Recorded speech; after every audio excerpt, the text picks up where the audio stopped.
Jewish observance and predicts a joyful and ominous future for her child. Matthew focuses on Joseph, who, like his patriarchal namesake, exhibits obedience to dreams and political acumen and a resourcefulness that kept his family, who for a time were refugees in Egypt, safe. And then the Holy Family returned to Galilee, which is surprising because they should have, by tradition, gone to returned to Joseph's home. But they returned to Mary's home. I wonder if it was another instance of St. Joseph's wisdom not to have them so close to Jerusalem and the headquarters of the Romans and the religious authorities in Judaism. Family made regular religious pilgrimages to Jerusalem and undoubtedly had the same fears and struggles and joys of a normal family.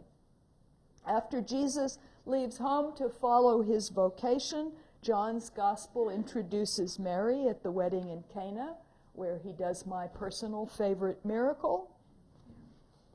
The predicted sword pierces Mary's heart when Jesus redefines family, and at his crucifixion, where she is present with the other women. And Acts includes her with the nascent church, and after that, silence.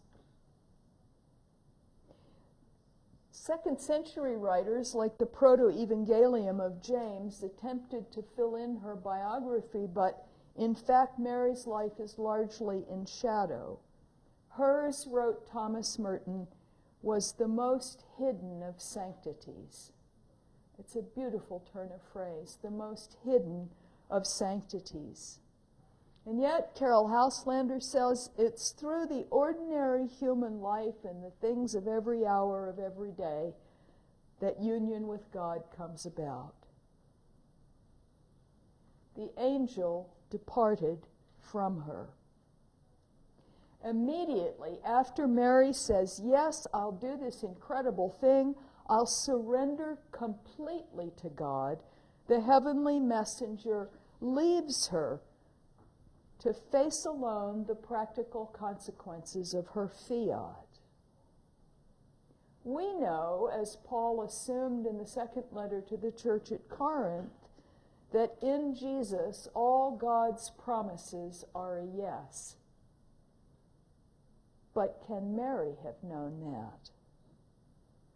I have to say, her initial situation reminds me of nothing so much as Jesus on the cross, when he cries out, my Lord, why have you abandoned me? Jesus, too, chose complete surrender and obedience to God, and God apparently withdrew and left him hanging there. After the wonderful, perplexing angelic announcement, and after Mary's eternally significant fiat, then what? After the angel departed from her whom all generations call blessed, after the angelic visitation, there was the return to ordinary human life and the things of every hour of every day, the drudgery of carrying water and cleaning and cooking, and what must have been the ever-present first century equivalent of diapers. One wonders. There must have been fear of telling her mother, and fear of telling that good man, Joseph, her betrothed, what had transpired. And there certainly must have been the excitement and misery. That was an interesting Freudian slip in view of the next part of the sentence. There was certainly the excitement and mystery that pregnant women experience. Well, I got it right the first time, didn't I? New life within, and the uncertainty of bringing it forth in danger into a far less than perfect world. And there was only what Mary knew, and only Mary can know. And our spiritual lives beat to the same rhythm of ordinary family life, of job and parish and play and health and sickness and sadness and death. Maybe not as dramatically as Our Lady, but we too experience annunciations. There are for all of us, moments when life presents to us choices that will have important and unfathomable consequences. You're smiling. You know what I mean. We too experience moments of great spiritual significance with consequences beyond what we can envision or dream. And then what? Scripture gives us glimpses of how Mary responded to the changes and crises that were precipitated by Gabriel's announcement. She wasn't forced. She chose to say yes. And then, as we must, she moved forward not knowing what would come next. What Mary did when the angel departed, I suggest, really revolved around 4 responses, and they are the middle part of your outline and what will be the next about 25 minutes of our time together.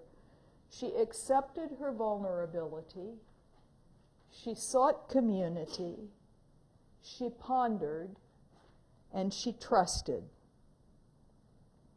The first of Mary's responses to change and crisis is to accept vulnerability. And I think it's the question, now what? And I think it's the hardest of the 4 for most of us. She was the passive recipient of God's choice, which she actively accepted. She received. She was not yet the giver. Writing of the Council of Trent in 1546, that declaration that Mary was without sin, Karl Rahner speaks of she who wills to be nothing but total receptivity. She who wills to be nothing but total receptivity. Carol Houselander says she was not asked to do anything herself, but to let something be done to her. Most of us find it hard to be done to. Very little of the culture of which I am a product teaches me the value of passivity or receptivity. But Mary does. Her acceptance of vulnerability and the humility from which it sprang became the critical turning points in salvation history. Sometimes we serve best by accepting our weakness. As Milton said in the sonnet on his blindness, they also serve who only sit and wait. Beverly Roberts Scaventa, a Protestant biblical scholar at Princeton who wrote a wonderful book on Mary, places vulnerability as the first of 3 biblical motifs in the life of Mary. At every level, the angel's unexpected announcement made Mary vulnerable. She was vulnerable spiritually and religiously. She was a Jew and a monotheist. What could this Son of God business mean? How would things change spiritually? Good heavens, what will the rabbis say? She was vulnerable psychologically. She could not know in advance how those she knew and loved would respond to her circumstances. How would she grow into this? Or was her experience what we would now call pathological? Could Mary possibly have wondered, am I crazy or what? Physically, she was a village girl. People lived in close community. Mary would have known firsthand about infant and maternal mortality. In ancient Israel, at the time of Mary, the average age of a woman was 30 years old. She lived, on average, 30 years, largely due to the dangers of pregnancy. And in her first pregnancy, what woman knows will happen to her or to her body or to her baby? She was vulnerable socially. She was a village girl, and as we all know, in villages, people talk. My husband came from a small farming village in Oregon, and he said of his home village, nothing ever happened there, but enough was said to make up for it. What will Mary's neighbors say when the baby bump shows? And what will they say about her parents? And what will they say about Joseph? But to be vulnerable is not to be helpless, nor is it to be a victim. Real acceptance is neither passive resignation nor simple capitulation, but active imagination, open-hearted, a reframing of what is given to us to work with. That's a quotation from American writer Marilyn McIntyre.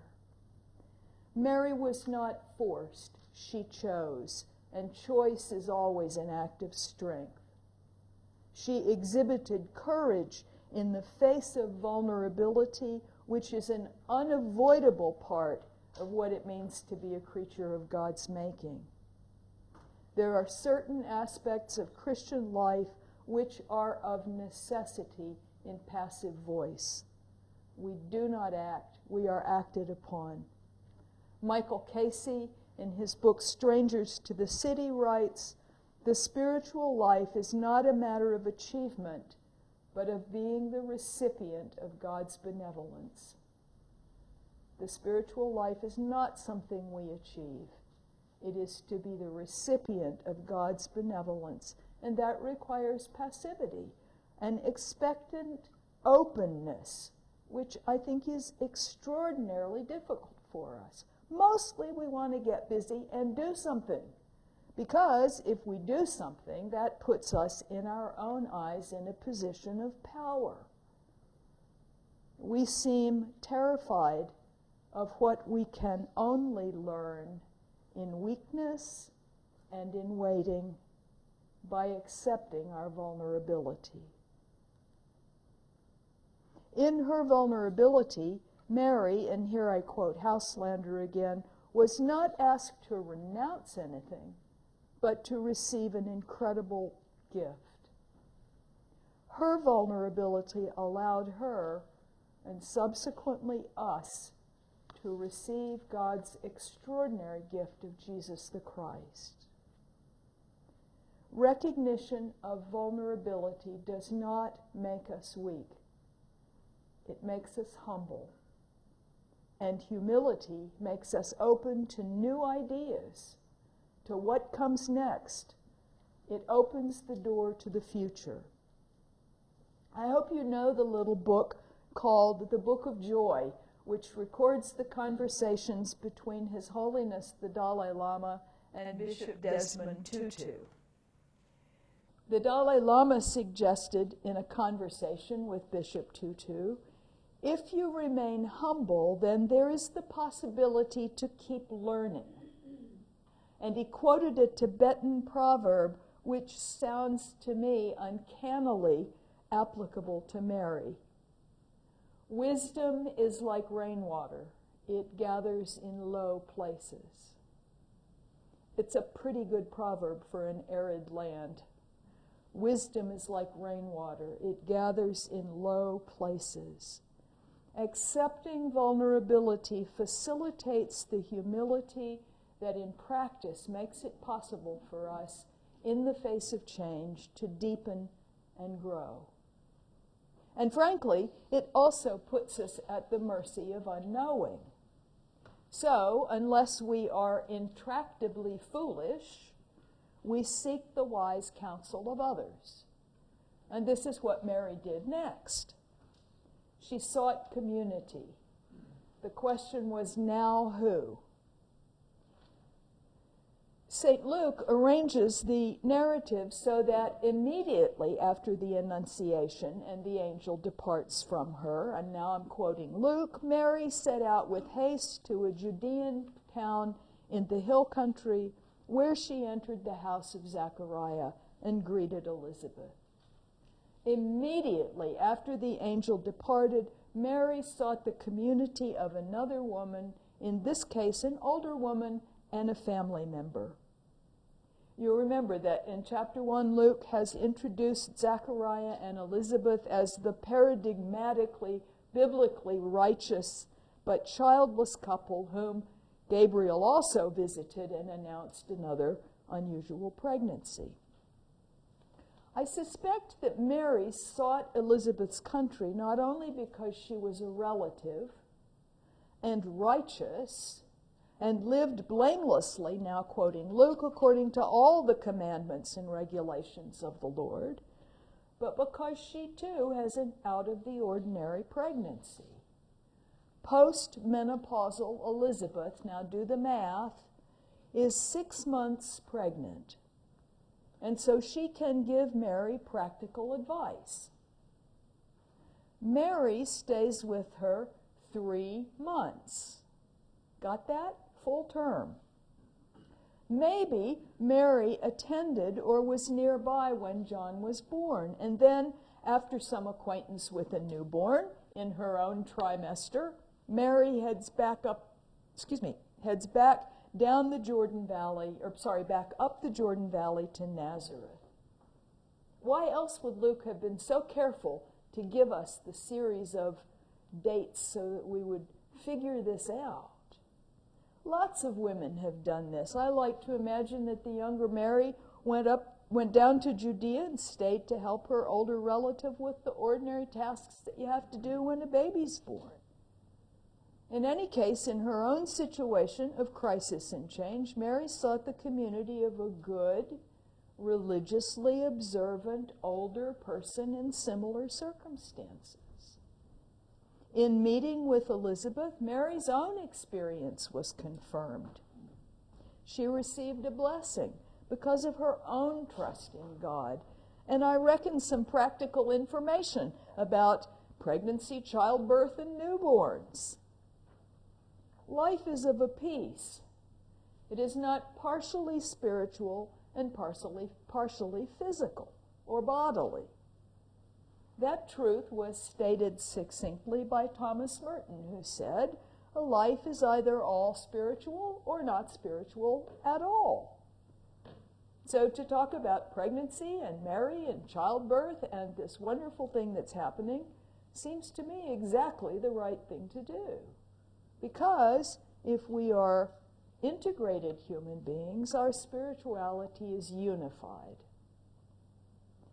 As her story unfolds, Luke is careful to tell us that Mary, in the company of Joseph, in the community of their family, also sought religious community. She doesn't cut herself off from the rituals and traditions of the Jewish community of faith. It's interesting to me that it's Luke, the Gentile evangelist, who stresses Mary's rootedness in Jewish community. Both she and Elizabeth have their sons circumcised according to Jewish practice. Luke writes of the time for her purification according to the law of Moses and the presentation of Jesus to the Lord as is written in the law of the Lord, for which the Holy Family traveled down to Jerusalem, where they heard both reassuring confirmations and dark predictions. In fact, Luke says every year his parents went to Jerusalem for the festival of Passover. That's really unusual. Passover for Jews in the first century was like the Hajj for Muslims. You really only did it once a year, or once in your lifetime, and only if certain conditions were fulfilled. Every year, Luke says, his parents went to Jerusalem for Passover. Point: part of the community that Mary sought was that of the ordinary liturgical life of her religious tradition. She went to Mass on Sunday. She observed the days of obligation. It was ordinary life in which her spirituality unfolded. It depicts for me a fundamental fact of life in change and crisis. We cannot go it alone. Nobody can. Any serious experience of vulnerability teaches us this. In the face of change and crisis, Mary depended upon and was embraced by an individual and a community, both of her family and of her religious tradition. In the theological meditations on Mary, thank you very much, Karl Rahner wrote, "We are those who have been called away from the loneliness and isolation of the individual into the unity of the love and grace of God. We are those who have been called away from the loneliness and isolation of the individual into the unity of the grace of God." Of this, Mary was our model. And then, when the angel departed, Mary pondered. And the question was, now how? When the angel departed, there ensued a passive dimension of Mary's acceptance of vulnerability, in which her question was, now what? It followed with the more active response of seeking community, in which the question was, now who? And paradoxically, the answer to the question, now how, is evident in probably the most contemplative aspect of Mary's spirituality. At 3 points in the narrative of Mary's motherhood, Luke is at pains to tell us that she pondered. She pondered at the angelic greeting. She pondered at the visitation by the shepherds. And she pondered when Jesus said to her, in effect, at 12 years old, "I wasn't lost, I chose to stay here." Now, the interesting thing about this, and this was your gift to me, because for the millions of times, the dozens of times, that I have read the story in the Greek, I assumed the English translation was correct. And every word in English is pondered. It's a different word in each instance in Greek. And each of those words, as you trace them through, gives us the shadowiest kind of glimpse of the interior life of Mary. So take a big, deep breath, because we're going to do etymology. No, not about bugs, of which you have many poisonous in this country. We're going to do etymology, and if you want to see the words, I've transliterated for you on the outline.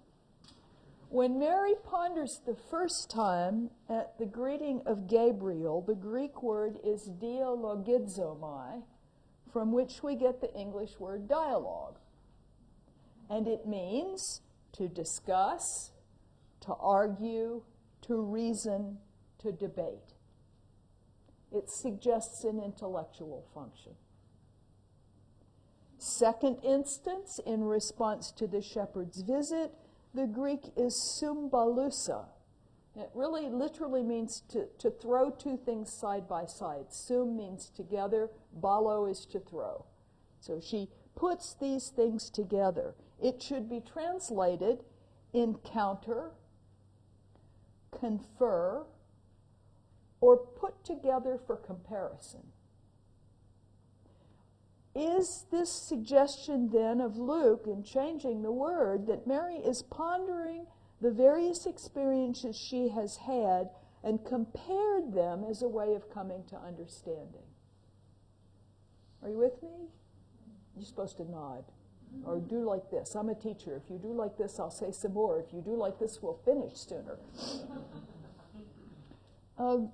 Mary is pondering the experiences she's had. She's moved from an intellectual kind of response to the kind of thing we do in our hearts when we bring our old experiences together with our new experiences to try to make sense of things. Does that make discernment sense, those of you who are spiritual directors?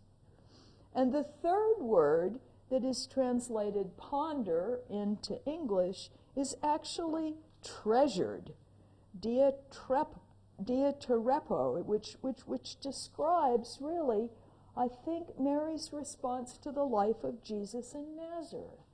The word means to guard, to keep, or to treasure up. What mother hasn't seen certain things that her child did, or father seen something that his child did and thought, I'm going to remember this forever? Right, parents? This is a moment that I will treasure. I'll keep it. I'll protect it. From intellectualization to heart pondering to saying, what I have seen, I'm going to treasure forever, is a fascinating process. We can't know with any certainty what Mary's inner life was. If she shared it with anyone, the New Testament writers either weren't privy to it or chose not to record it.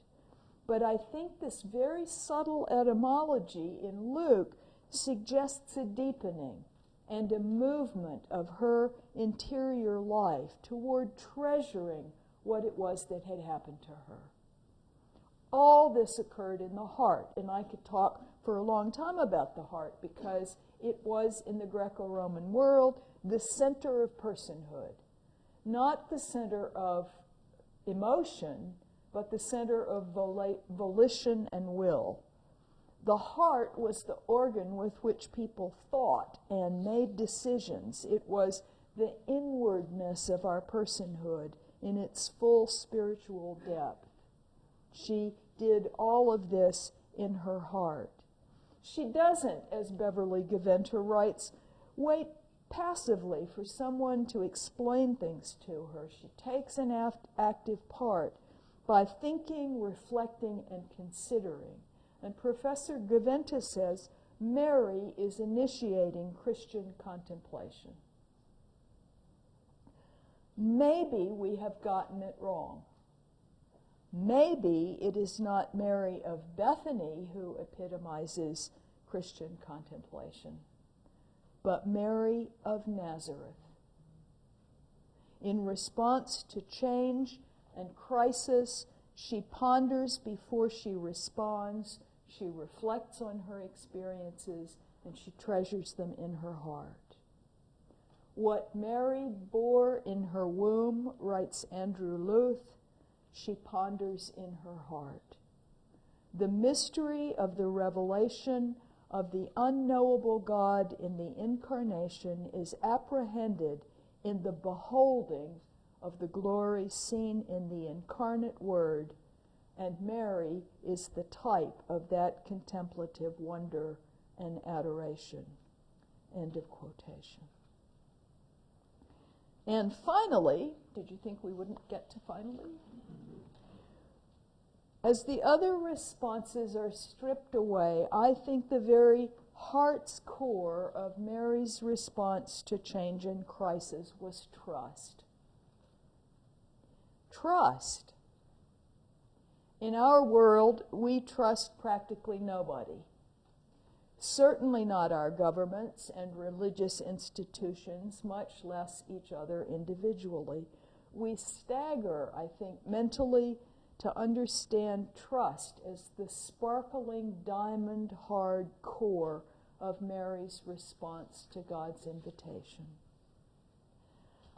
Being a pedant, I looked up the English word trust in the American Collegiate Dictionary, which is the dictionary we give our kids before they go off to university.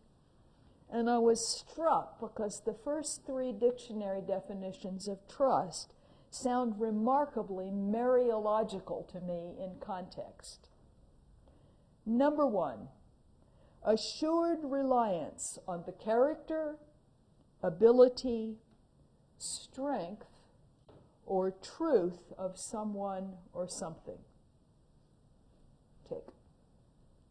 Number 2, one in which such confidence is placed. Tick, tick. Number 3, a dependence on something future or contingent. The one Mary trusted was and continues to be faithful. Mary was assured of the trustworthiness of the one for whom the angel Gabriel spoke. She depended upon God for a future which was completely contingent on the trustworthiness of the promiser. That is what faith is, writes Carol Houselander. It is believing something because God has told us it is so. It is not believing something because we feel that it's true, or because we want it to be true, or because our reason can encircle it. Truth would be a very small and petty thing if it would fit into our minds. End of quote. That's an interesting definition of truth, of trust. Believing something because God told us it was true. It's the secular cousin of our theological word faith, which in practice means something like believing what we can't prove. Houselander's meditation on Mary gives this profound and shocking definition that trust is believing because God told it so, told us it was so. Do you happen to remember what Elizabeth said when the baby leaped in her womb and she was filled with the Holy Spirit at the visitation? She blessed Mary with these words: "Blessed is she who believed that there would be a fulfillment of what was spoken to her by the Lord." Elizabeth doesn't bless Mary because God's promises to her have been fulfilled, but because Mary believed that they would be. Elizabeth blesses Mary's trust in what God will do, even if at the moment things are a little dicey for both of those women. Thomas Merton observed that Mary's chief glory is the pure obedience of faith.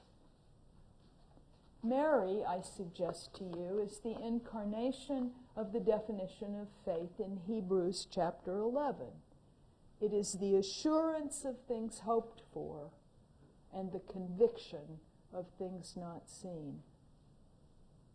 In the face of change and crisis, Mary moved forward in trust, trusting God, trusting Joseph, trusting her family, trusting her religious community. And later she trusted Jesus to do something about the lack of wine. Mary exhibited blind trust in God.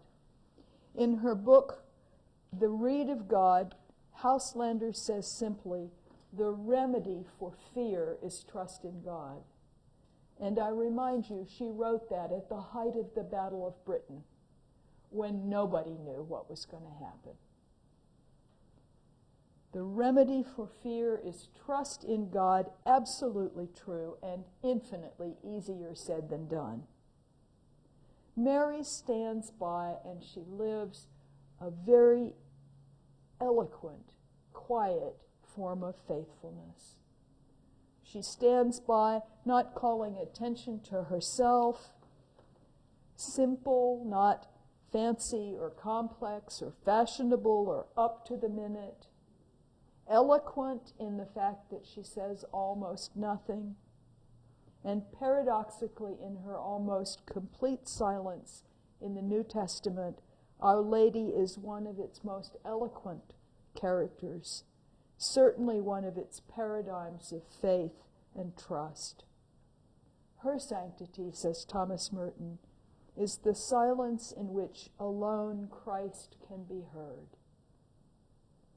Her silence is the silence in which alone Christ can be heard, and the voice of God becomes to us an experience through contemplation. Now, we can stop for questions, but if you've got 10 more minutes, I'll give you a final suggestion. What do you think? Okay, those of you who sit like this and want to go home are outvoted by all those people in the back. Trust me, video people, the people in the back said yes. So here's the final suggestion. When the angel departed from her, a beautiful fiat does not guarantee us a big dose of the warm fuzzies. Sometimes, often, it leaves us utterly alone.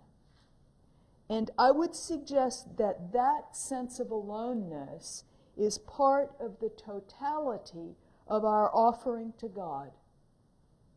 It's part of our abandonment to the God whose ways are not our ways. I wonder if when a soul has given itself totally to God, God then feels as if all is well with it and it's okay to move on to somebody else. What kind of God is this? And the answer is we don't know. But here's a suggestion. The departure of the angel, the sense of abandonment, precisely when one turns to God and accepts the challenge of the divine will, is to preserve the mystery of God's person and presence. The departure of the angel, the abandonment, is to preserve the mystery of God's person and presence. We don't live in a tit-for-tat universe. Good isn't always rewarded and evil punished. Perfectly good and innocent people suffer dreadfully, as the diaries of saints and great Christians attest. Taking on God's assignments does not guarantee us God's presence or consolation. If you don't believe me, read Mother Teresa of Calcutta's Come Be My Light. Like the rain falling on the just and the unjust, God's love is a constant, whether we feel it or not. We don't earn it or deserve it, and we certainly don't earn it by being good or obedient. God loves us no matter how we feel and what we do or don't perceive. As the Carmelite Ruth Burroughs has written, God loves me not because I'm good, but because God is good. The givenness of God's love, which theology terms grace, I think reminds us of how surface and superficial and ephemeral emotional life is, and how important it is to follow Mary's example and trust what we don't feel and can't see and don't understand. Of course, God's absence can only be apparent. God is being itself, so God can't be elsewhere. Paul quoted this to the Athenians. God is the one in whom we live and move and have our being. And yet, in an odd way, I think the angel's departure, that sense of God's absence, might be a gift. That sense of angelic departure, of God's absence, might be a way of preventing us from falling into the theological tit-for-tat trap. It might be the way in which we are invited to a deeper surrender, a more profound acceptance, a more complete living of our lives in the mystery of God. It might be how the divinity maintains its mystery. In his monograph on Mary, Andrew Luth writes, in the language of paradox, God makes himself known as unknowable and discloses himself as mystery. The virgin birth, I'm going to continue the quotation, the virgin birth points to the mystery or secret of revelation. It points to God's unveiling of himself by his veiling of himself in human form. Mary, in her assent to the divine invitation, becomes the mother of God. She becomes the veil that conceals God in order to reveal him.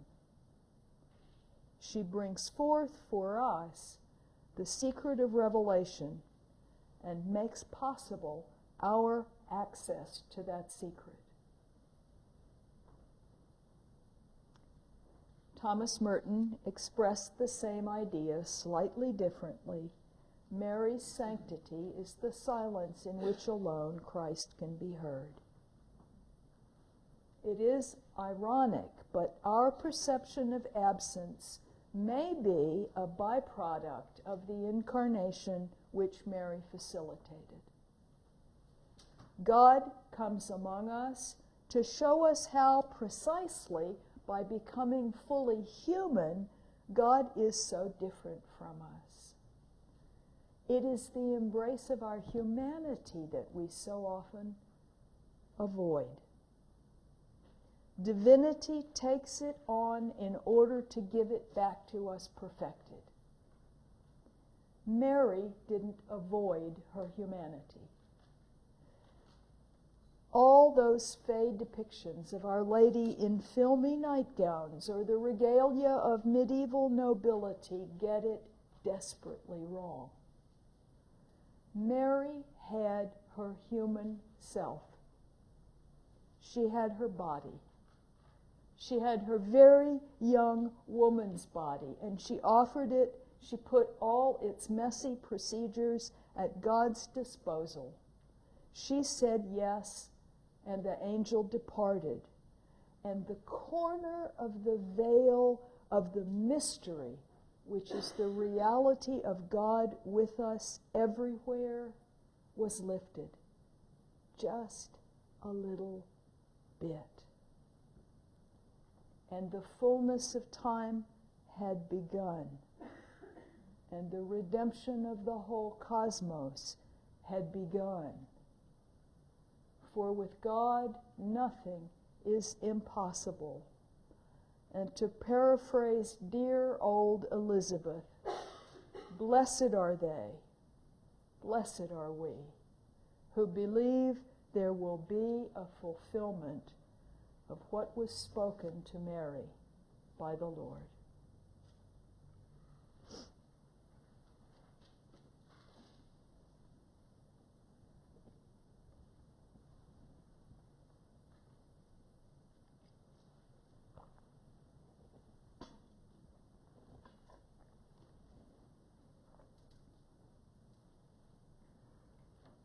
You're in trouble. There are 4 batteries here, which means I can go on more and more and more.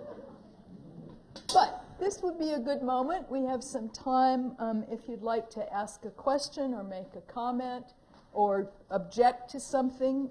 It's okay if you object. We'll still be friends. We won't be as good friends, but we'll still be friends. So please feel free if you have a question. I think there are some microphones available to you. There's absolutely some microphones. Mimi has one up the back over here, and what we might do is just take a moment or two of buzz to the people around you before we have some questions. Do you want to just take a moment? There you go. Have a couple of minutes buzz, and then we'll have some question time. Thank you.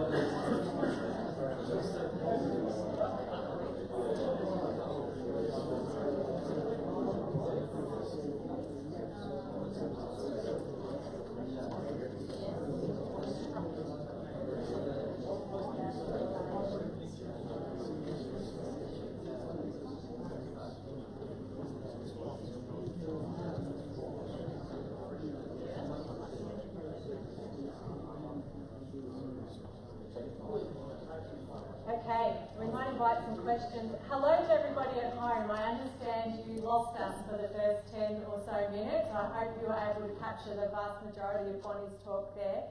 It's great to have you here with us from all over Australia. Unfortunately, we don't have a means of getting questions from those of you following along on YouTube, but we've got plenty of people here who are ready to go. Oh, actually, now I've been told we do. If you want to post the question on Facebook, Tracy's got an eye on that. So otherwise, we're opening to the floor.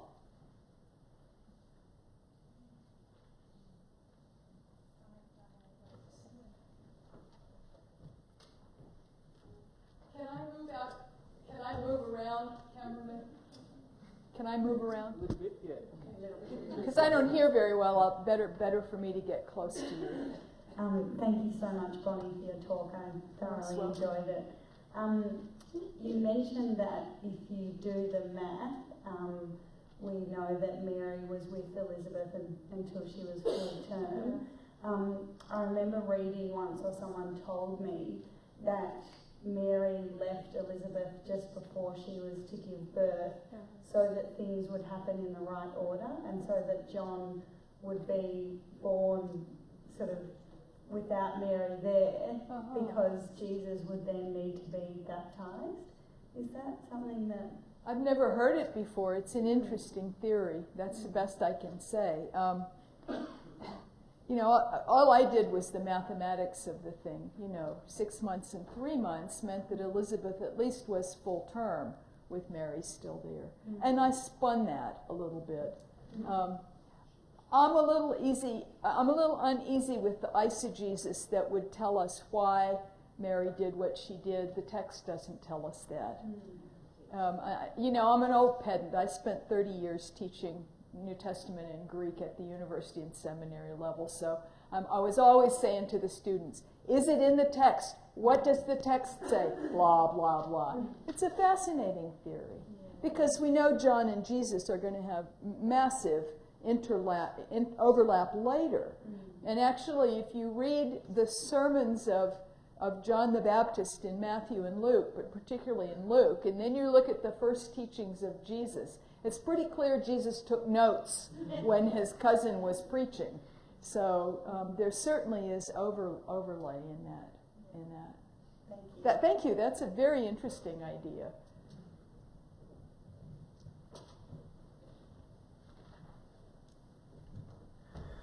Thanks again, Bonnie.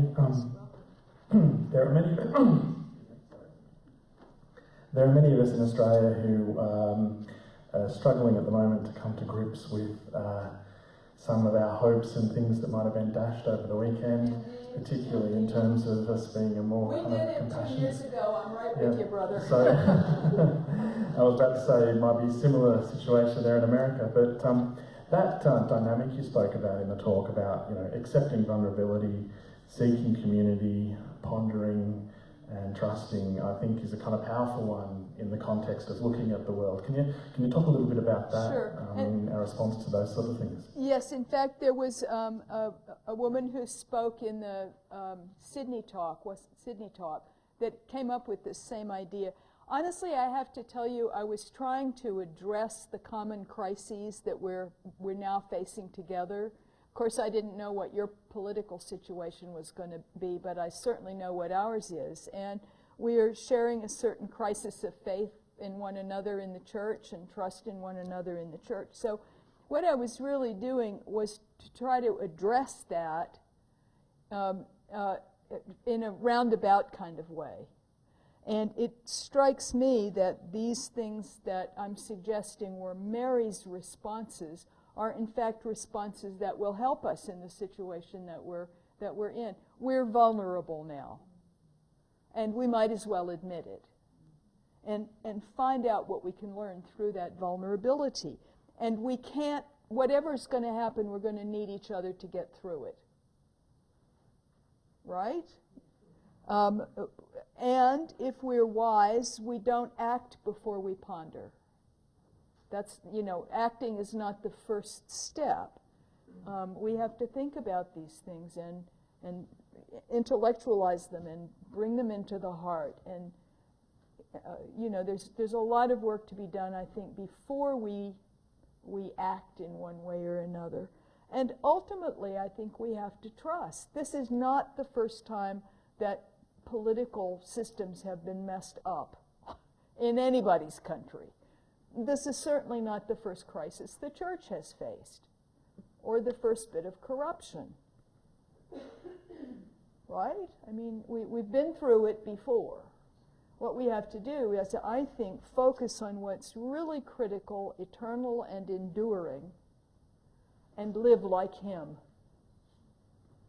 and live like her. In times like these, it behooves us. My mother used to say this to me. It behooves you, and now here I am, sounding just like my mother. It behooves us to really be the people we say we are, to be Christian, to be those who are devoted to Our Lady, because we have to show the other way. Otherwise, the darkness wins. We have to really now look after the people that our political systems are going to leave behind. We have to be faithful in the face of untrustworthiness in some of our institutions. It puts a huge onus on us, I think, to do and to be, but first to be and to ponder what we're supposed to be and do. You think? Yes, down here in the front. That doesn't mean we have to like it. I mean, the circumstances that we're in, but... Thank you so much for an inspiring and blessed presentation. It's a great gift. Thank you. A bit overwhelmed. It's beautiful. You mentioned that Mary, that she pondered, Mary pondered, and this ponder, the Greek word, was different according to the circumstances she found herself in. Yeah. Okay. Is this pondering, and you also spoke about how this pondering was her growth. Maybe. But maybe, yeah. But would you say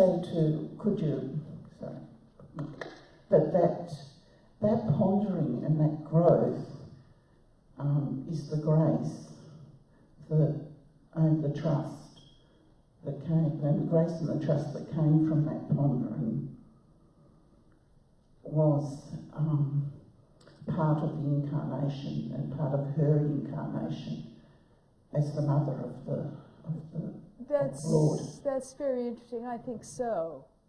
I'm not a process theologian. I'm pretty uneasy about some things about process theology, but there was something, I think, and I know what question this is going to lead to, but there was something about Our Lady's pondering and process that God must have known about her from forever. Do you know what I mean? God must have had some insight into this very young woman, probably, and her qualities, her sanctity, her holiness, her wisdom, that made her a good choice. And so the choice was offered to her. And she was able to live into it. It's extraordinary. I mean, I think about what I was like at 13. It wasn't sanctity. It wasn't holiness, I'll tell you that. You could ask my folks if they were still living.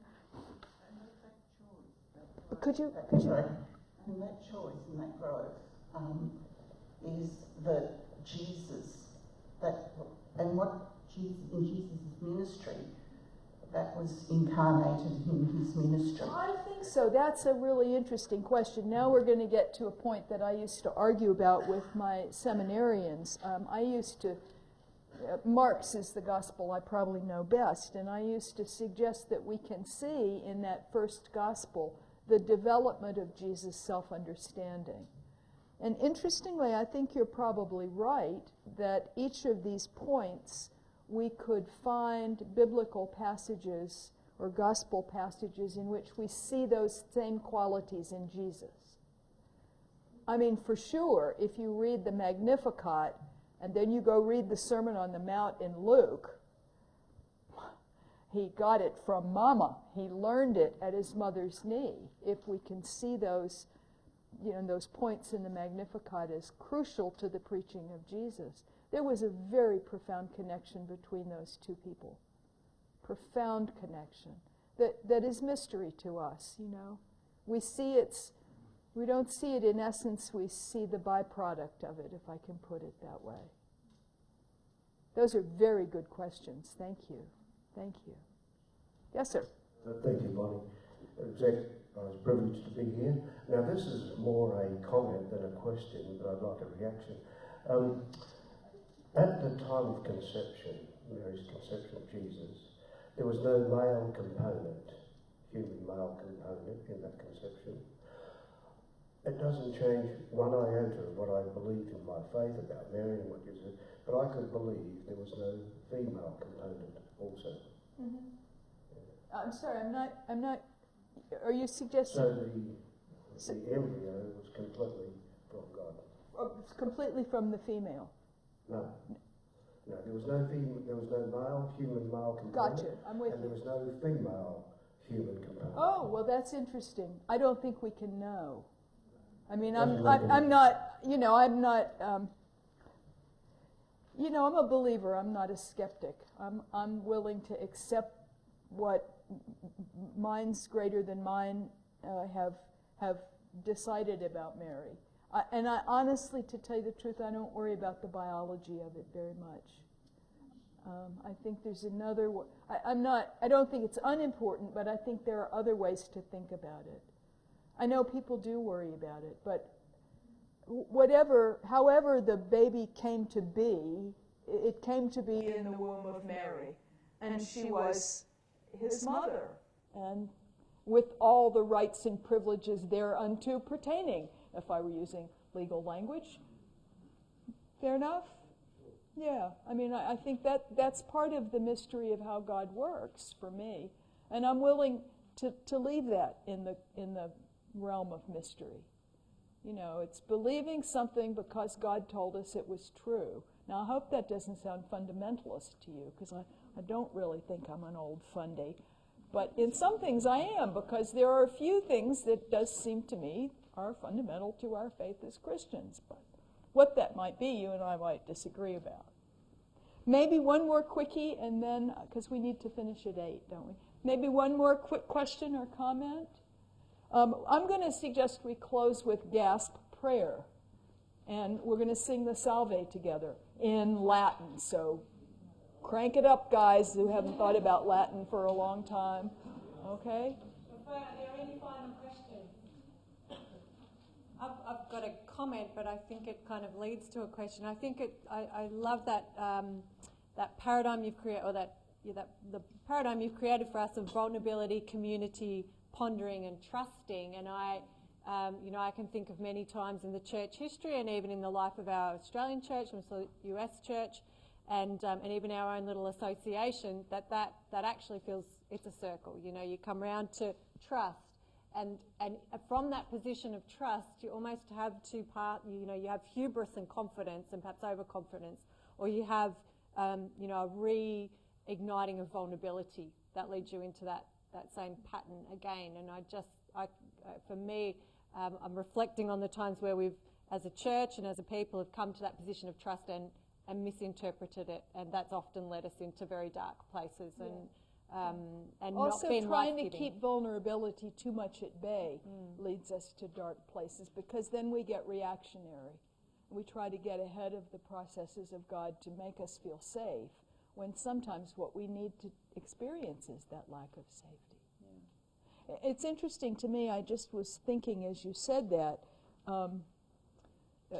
William Butler Yeats, the great Irish poet, also wrote some very interesting prose works, and he has an image of the gyres. Does anybody a Yeats scholar and remember that? But he talks about how humans develop as we go around. We go through the same processes, but if we're wise, we're at a little higher level each time. Now, I'm not too happy about the latter as an image of spiritual life, although it's an old one. But that image seems to me there's something very helpful about it, that we go around and we come to the same place, but we don't. We're because of what we've been through and learned and experienced and thought about, we come out at a slightly better place or a more able place each time we go through these processes. Most welcome. Any last quick ones? All right. Well, it's my great pleasure to express our thanks to Bonnie, and I'll do that in a moment, but given we lost that little bit of time at the start for the people online, just a couple of announcements. For any of you who might be looking for any of Bonnie's books, and there are many that are fabulous reads. I've got a couple at home on my bedside table at the moment, and there are not trashy novels. Not trashy novels. A very engaging read. Nothing that's going to leave you feeling overwhelmed by the language used or the stories and examples that are used. So I commend them to you. But Pauline Press, who were here earlier this evening, have just purchased from overseas a whole lot of Bonnie's books into Australia. And so if you jump on the Pauline Press website, you'll be able to see a number of those available in the coming days and weeks, and commend those to you. And also, for those of you who might be in Melbourne, and apologies to those of you elsewhere throughout Australia, in the coming days, on the 22nd, which is Wednesday, that's tomorrow, that's right, tomorrow, Bonnie will be at Newman College up there at the University of Melbourne, Poetic Musings on a Theology of Darkness, which sounds fascinating. And then on the 25th, which is this Saturday, at 10 o'clock, 10 to 3, also at Newman College at Melbourne Uni, a retreat day on raising Lazarus. So some more opportunities there for people who might be in the vicinity and able to go. But it is my great pleasure, on behalf of the Marist Association and all of us here tonight, Bonnie, you've had the privilege of hearing you, to offer you our thanks. You said at the start that we're a long way from everywhere, and we are a long way from everywhere. No, I said you're a long way from home. Yeah, a long way, but not from everywhere. This is a where, right? We are, yeah, that's right. And it is absolutely our privilege to have people such as yourself take the time, and time is such a precious thing, but to take the time to come and be with us and share what you know in person, and share your wisdom, and most importantly to share who you are, because I think a lot of what we've experienced tonight is not just the immense wealth of knowledge and deep wisdom that you have, but through the person that you are, that is conveyed in a way that makes it all the more meaningful. So thank you so much for giving your time to come and be with us across Sydney, Brisbane, and here with us in Melbourne for the Marian Lectures this year, and we'll look forward to seeing what writings are coming. Was particularly interested to hear about your new little discovery about the 3 different iterations of the word pondering, and maybe there's some writing in there for you, something for us all to keep pondering as time goes by. So thank you so much. Welcome. And we've got a very small token. I love Australia. Very small token. Great continent. Great continent. Thank you. Small token of our appreciation. Thank you. Thanks so much. Thank you. And thank you very much indeed. A reminder to everybody at home, so we're going to conclude with a prayer and the singing of the Salve, and then the online will close off. So thanks for being with us. We missed you at the start, but we know you're there, from Perth to Sale to Alice Springs to Cairns and everybody in between. I hope this has been a great way of sharing who we are as a community in the Marist Association, and we look forward to seeing you all in other places at other times in the near future. Thanks very much, Bonnie. Right. Before we begin, do we have a musician among us who would like to pitch this for us? Does somebody sing? Will you do that for us? At the very end, I'll cue you, brother. I thought we would pray 2 prayers this evening. The first is a prayer for communities, for everybody in this night, and then a brief prayer for ourselves individually, and then we'll sing the Salve together. So there'll be 2 brief prayers. Keep watch, dear Lord, with those who work or watch or weep this night, and give your angels charge over those who sleep. Tend the sick, Lord Christ. Give rest to the weary. Bless the dying. Soothe the suffering. Pity the afflicted. And shield the joyous. And all for your love's sake. Amen. Give us this night, O Lord, the peace of mind which is truly rest. Take from us all envy of anyone else, all resentment for anything which has been withheld from us, all bitterness against anyone who has hurt or wronged us, all anger against the apparent injustices of life, all foolish worry about the future and futile regret about the past. Help us to be at peace with ourselves, at peace with our fellow human beings, at peace with you, that we may lay down to rest in peace through Jesus Christ our Lord. Amen.